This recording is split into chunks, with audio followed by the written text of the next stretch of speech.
আজকে তোমাদের দেখাবো যে আইএনডি উইন 7 থেকে কিভাবে উইথড্রল মারা হয়। তো অ্যামাউন্টটা ক্লিক মারা হচ্ছে।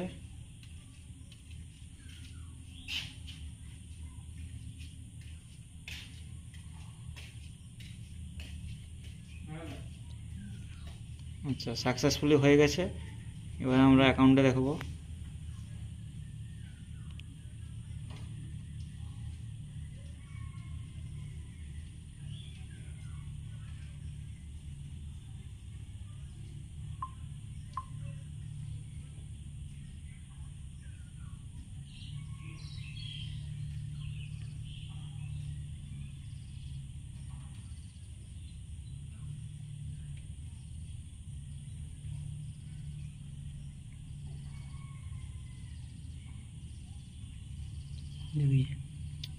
এটা বার কর।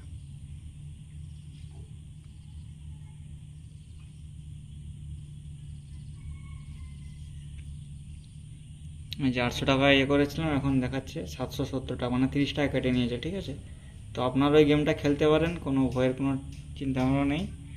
তাহলে নেক্সট ভিডিও আবার করে দেবো।